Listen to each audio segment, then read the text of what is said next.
Bugün sana köngül kuşum, bir çimen bağlap getirdim. Uçup yerin köngül kuşum. Allın finiltin güllermi, şeyde besimden güllümmi, teyyatin öydüp güllermi. Güllüm deytim, et etmedim, yanım yanım et etmedim. Güllüm deytim, et etmedim, ömrümü ağlap geçirdim. Köngülümü sağlap geçirdim, ömrümü ağlap geçirdim. Ömrümü ağlap geçirdim. Köngülümü sağlap geçirdim, ömrümü ağlap geçirdim. Ömrümü ağlap geçirdim.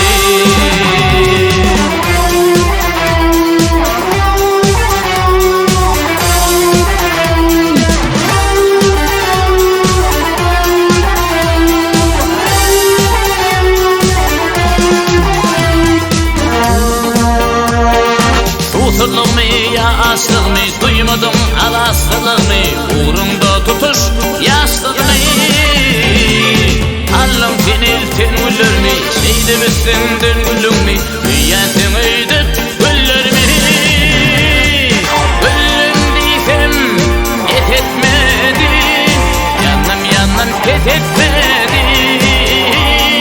Güllüm deytim, et etmedim, ağlap geçirdim.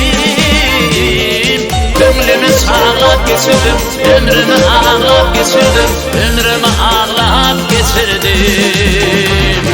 Köngülümü sağlap geçirdim, ömrümü ağlap geçirdim. Ömrümü ağlap geçirdim.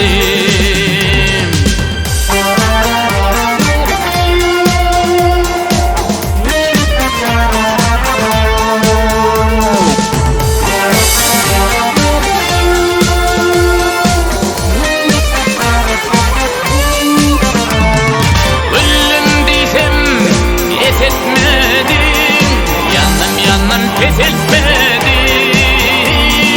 ölüm deytim, et etmedim. Ömrümü ağlap geçirdim. Köngülümü sağlap geçirdim, ömrümü ağlap geçirdim. Ömrümü ağlap geçirdim.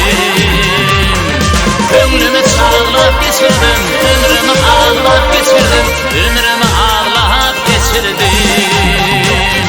Köngülümü sağlap geçirdim, ömrümü ağlap geçirdim. Ömrümü ağlap geçirdim. Köngülümü sağlap geçirdim.